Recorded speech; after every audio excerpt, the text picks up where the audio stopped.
మన పేర్ని నాని గారు జన సైనికుల గురించి జనసేన నాయకుల గురించి ఏదో మాట్లాడుతున్నాడు. ఒకసారి బాగా వినండి.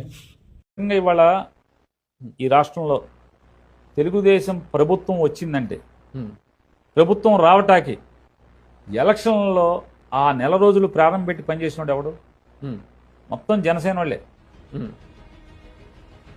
ఆ ఊళ్ళో కాకుండా బెజవాడలోనో, బెంగళూరులోనో, హైదరాబాద్లోనో, ఢిల్లీలోనో, గజియాబాద్లోనో, లేదా అమెరికాలోనో, ఆఫ్రికాలోనో, అంటార్కిటాలో పనిచేస్తున్నటువంటి జనసేన అందరూ వచ్చేసేసి వాళ్లే ఓట్లు అడుక్కోవటం, ఇంటింటికి వెళ్ళి కాళ్ళు పట్టుకోవటం, బస్సులు వేసుకుని వచ్చేయటం, బూతులు కాడ వైసీపీ వాళ్ళని కొడతాం, తన్నులు అసలు మాది విచ్చలవిడిగా అటాకింగ్ చేయటం.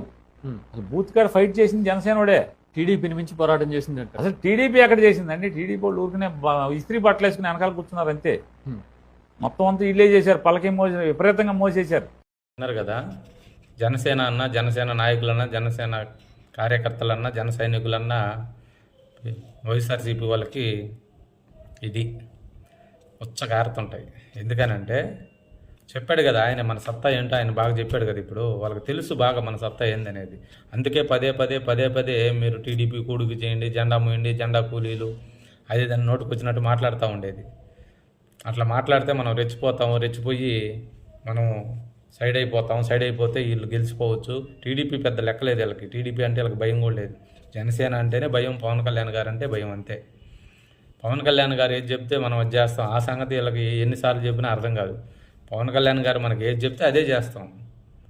అది వీళ్ళకి ఎన్నిసార్లు చెప్తా ఉంటారు. చెప్పినా కూడా వీళ్ళు పదే రెచ్చగొడతా ఉంటారు మనల్ని. దయచేసి అర్థం చేసుకోండి. ఫస్ట్ ఆఫ్ ఆల్ మనమంటే వైసీపీ వాళ్ళకి, ఇంక్లూడింగ్ జగన్మోహన్ రెడ్డి గారికి కూడా భయమే.